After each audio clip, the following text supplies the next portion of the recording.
Hello and welcome to the 301 Note-Taking Screencast. My name's Ollie Johnson. I'm an Academic Skills Development Advisor at 301 Centre for Student Skills and Development. This screencast is designed to give you the skills and techniques that you need to take effective and organised notes. It's something that's worth getting on top of as early as possible in your degree course. The sooner that you start compiling an organised set of notes, the easier it will be when you have to come back to those notes in subsequent weeks and months when you're preparing for assessments, assignments and exams. To make the most of this screencast, you will need a notepad and a pen. When you see this icon, a short podcast will begin, and this will give you a chance to practice the note-taking techniques that we've gone over through the workshop. On completion of this screencast, you will be able to understand the importance of active and framed listening. So really making the most of your time in lectures to get everything that you can out of what the speaker is saying. You will develop some simple strategies to make your notes more effective.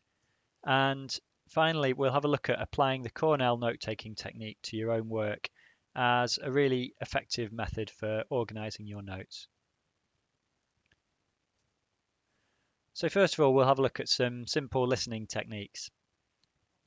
We're going to break these techniques down into active and framed listening. So active listening, first of all, is a process that helps you to engage with the speaker and what they're trying to communicate. And this involves a really focused awareness of the words and the message. So what is the speaker trying to say? How does this link with what I already know? And in order to do this, it's important to remain open-minded, to avoid being judgmental. You may find that there are things that you find out over the course of a lecture that you're not expecting. You may find that your own opinions are challenged by the content of the lecture. And as part of the active listening process, you can try to paraphrase information in your own words in your notes. So this process of filtering and turning the lecture content into your own words is a really important part of the note-taking process and the process by which you'll form memories based on the lecture content. Framed listening, on the other hand, is a technique that helps you to make the most of the lecture content. And you can do this by gaining a basic understanding of a topic before a lecture. Now, this is something that will make it much easier to focus on specific information during a lecture. So this might involve doing some preliminary reading, some preliminary basic research. This will give you a chance to think about some of the challenging areas in advance. Then you can go into the lecture and use it to clarify those areas that you're perhaps not certain about. So this is a process by which the lecture is being used to consolidate the preparatory reading that you're doing. By making a stronger connection between the reading that you're doing outside of classes and the material that you're listening to inside classes, you will be forming stronger connections in your memory, and most importantly, you'll be able to get a deeper level of understanding out of the lecture than you would if you're going in cold. Okay, so we'll move on now to look at some important note-taking strategies, some ways to organise your notes. First of all, I'd like you to just think about what your notes currently look like. So if you think back to previous experiences of taking notes, are your notes a scribbled mess? Do they have lots of crossings out? Do they have lots of doodling? Do you have an organised approach to your notes? Do you structure them line by line, or do you fill in a sort of blank page on an ad hoc basis? There are lots of approaches to taking notes, and there are no right or wrong answers. It's very much a case of experimenting and finding out what works for you. So effective note-taking will be a way to organise your thinking in written form. It will help you to pose important questions and to spot inconsistencies, so identifying the gaps in your knowledge, things that you're perhaps not clear on. It'll be a way for you to structure your thoughts and form opinions. So note-taking in many ways is a process, an active process of memory formation. And this will help to improve your recall of the information in subsequent days, weeks, and months. The important thing about being organised in your note taking is that this is an investment in time. It will save you a lot of time and effort later on.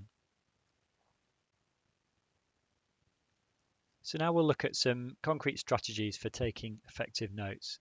And number one is be concise. Now, this is a really important one because the whole point of notes is that you're creating something much more easily accessible than the source material. What you don't want is to get to the time when you're preparing for exams or writing your essay and find that you're just awash with a sea of notes with far too much material to work through. So it's much better to invest time early on in making your notes concise, keeping to the point, using abbreviations when you can. Try to use bullet points rather than full sentences. This will be much easier to scan through later to pull out the main points. And try to minimize irrelevant and unimportant information. And this will avoid you wasting time later on when you're going back over things that you perhaps don't need to look at again. So number two, keep it readable.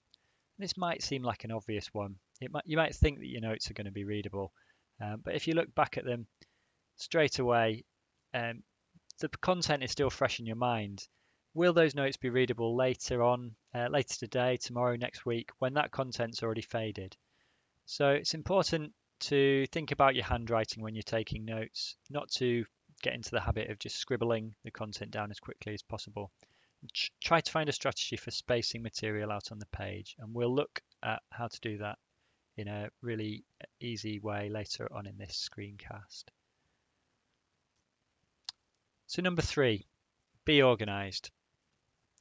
So try not to copy whole paragraphs and slides.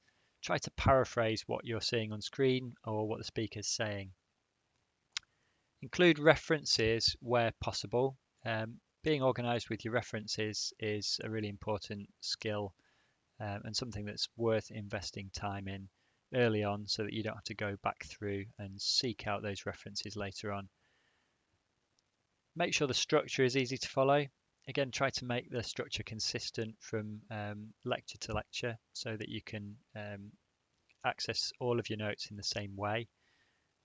And even if you're being given handout summaries of the lectures, don't rely on them to have everything that you'll need in them. Add to them with your own notes, annotate the handouts if you want, but make sure that you're creating something extra, finding ways to make those handouts more useful in the future. Okay, so we're going to move on now to look at the Cornell method for note-taking as a really well-established and effective way to organise notes to make them more usable in the future. So we're going to look now at some simple steps that you can follow to use the Cornell method in your own note-taking. So first of all, you'll need an A4 page divided into two unequal columns. The right-hand column will be wider, and that'll be where you're recording your more substantial notes. The Q column will be narrower. This might be the margin of the page if it's already pre-marked with a margin. During the lecture, you'll be taking notes as you normally would in the right-hand column. So this is where you're going to record the more substantial notes from that lecture. After the lecture, you'll be picking out keywords from that right-hand column to put into the left-hand column, the Q column. Once the lecture's finished, you can go back to those notes and cover up the notes section with paper. Use the bottom bar to summarise what's been covered. So this is your summary of the main points that you've taken from the lecture.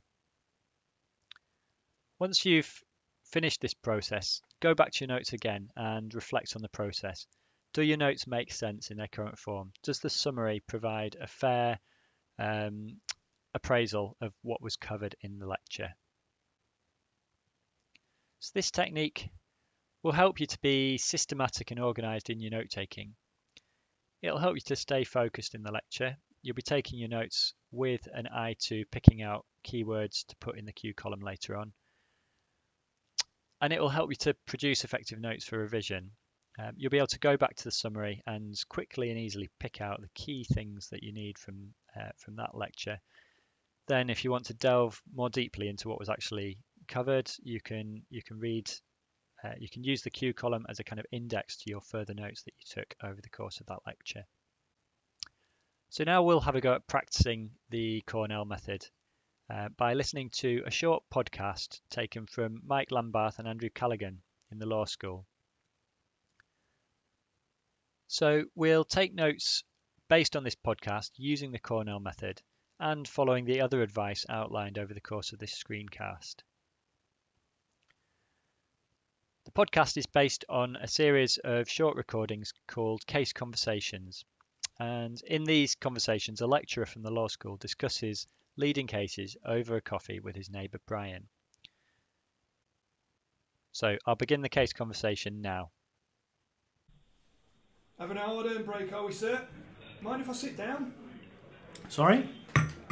Oh, it's good to rest my weary legs.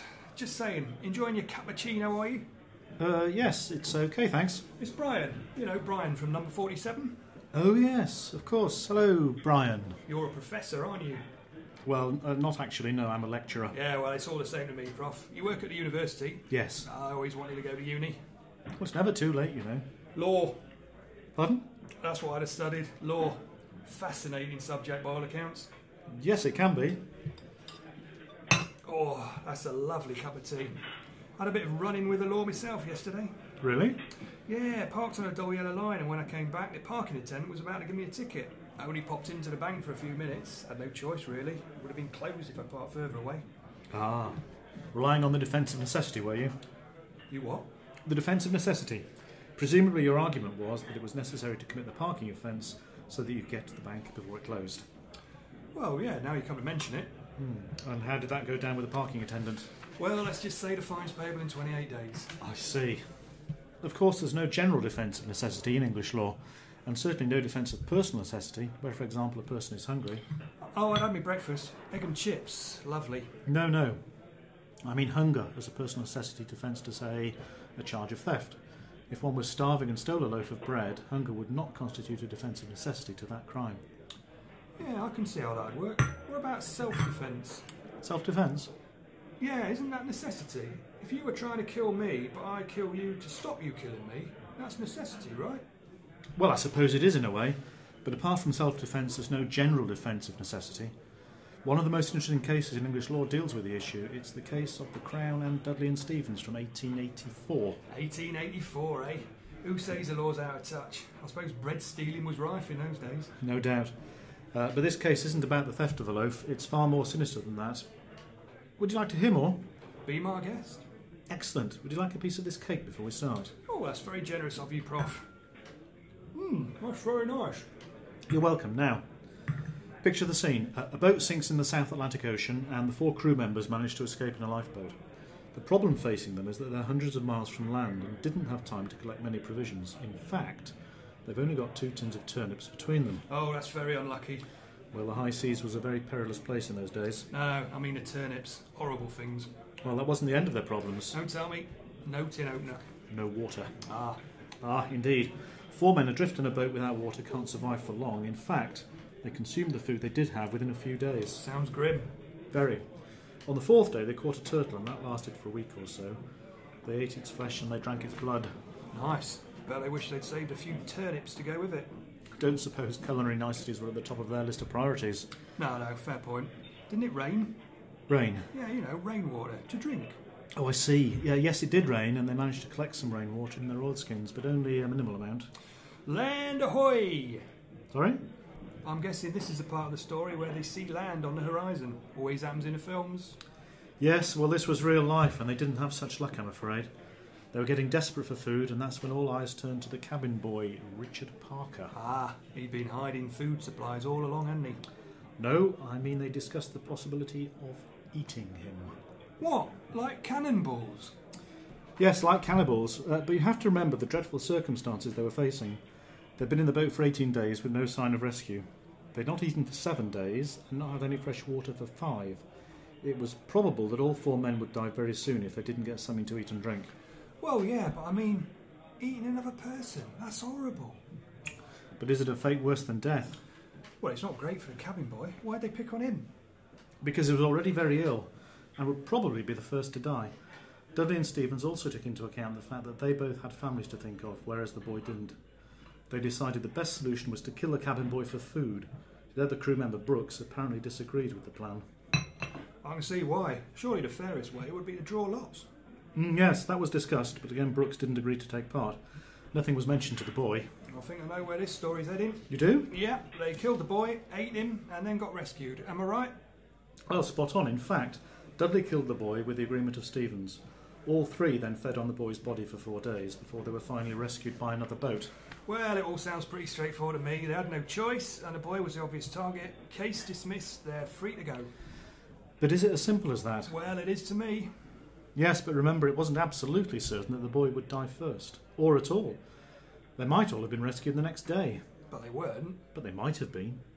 Surely defence of necessity should only apply when it's certain that an event will occur, not just that it's likely. Maybe. But he did seem to be in a bad way.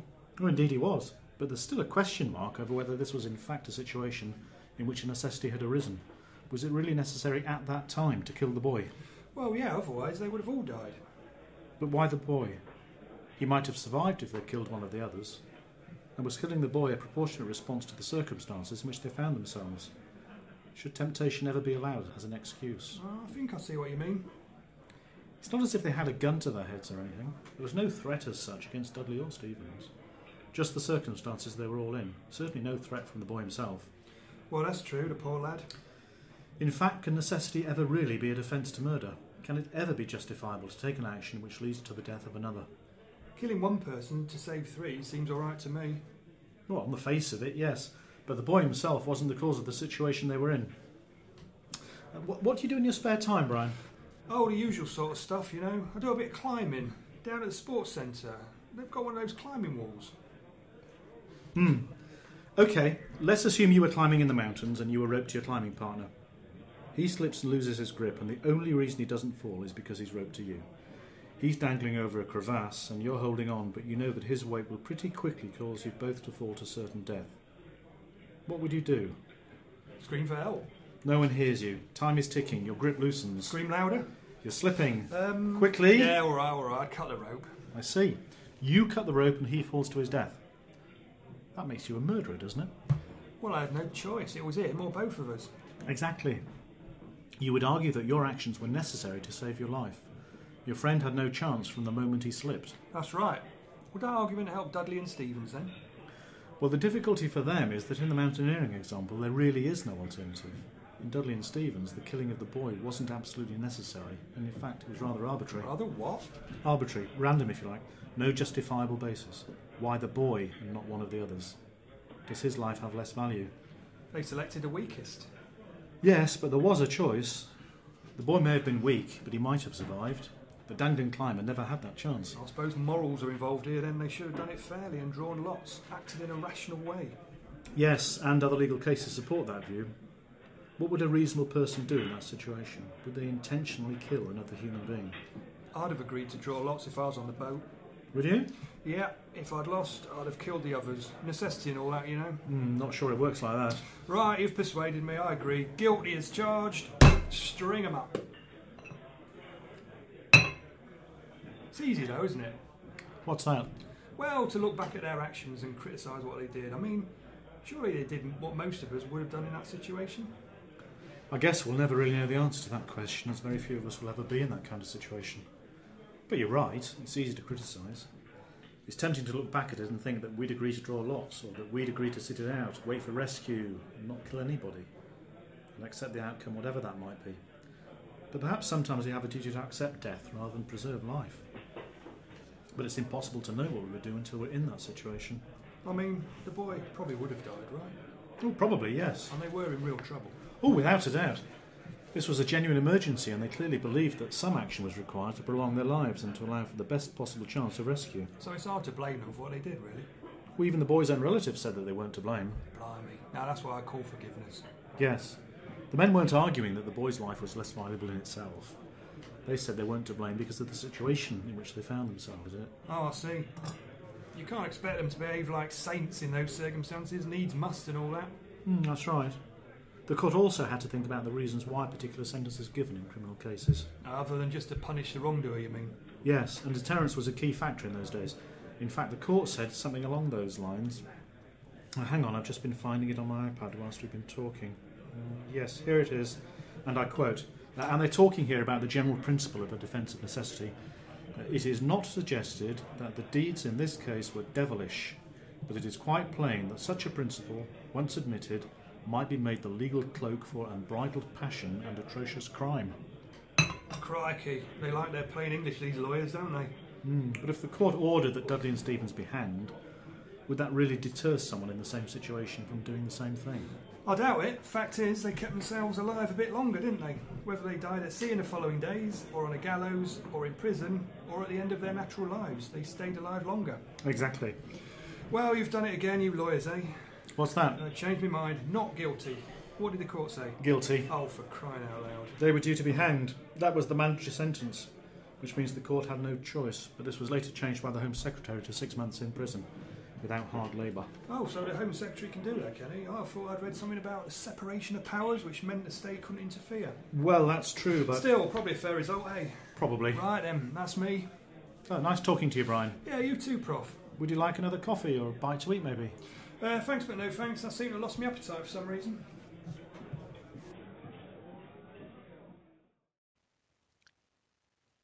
Now that you've listened to the case conversation and had a go at taking notes using the Cornell method, how did you find it? Did it work for you? If you go back to the notes that you've taken using the Cornell method, do you think it's improved the usability of them? Do you think it'll make it easier to go back to these notes and draw out the key points later on if you were using them to prepare for an exam? If you enjoyed the case conversation, there are more conversations available on iTunes U at the University of Sheffield. So please have a visit and listen to the rest of the recordings. To conclude this screencast, it's important to emphasise that note-taking doesn't finish at the end of a class. It's important to go back to your notes and to consolidate them. In particular, you'll need to go back to them to fill in any missing information or data. So you might have missed names, dates, or references. To clarify any points raised over the course of a lecture, so to answer any questions that may have come up. To check any definitions of words or terminology that you perhaps didn't understand. To elaborate on the key points that you've made in your notes. To check the key references and to look up the further reading that you might have been recommended to do. And perhaps most importantly, to keep your notes somewhere logical and safe. It's important to know where they are so you can go back to them in the future. So over the course of this screencast, we've looked at the importance of active and framed listening as a way to make the most of your time in lectures. We've looked at some simple strategies to make your notes more effective, and we've looked at how to apply the Cornell note-taking technique to your own work as a way to organise your notes. If you found this screencast useful, you might find some of the other resources available at 301 Centre for Student Skills and Development useful. We run a workshop programme including topics such as speed reading, reading from memory, and academic writing. We offer a series of one-to-one study skills tutorials that are available to sign up for on a daily basis. And we also have support available online via the Academic Skills Hub. So please visit our website to find out more. Thanks for your attention and good luck with your note-taking techniques.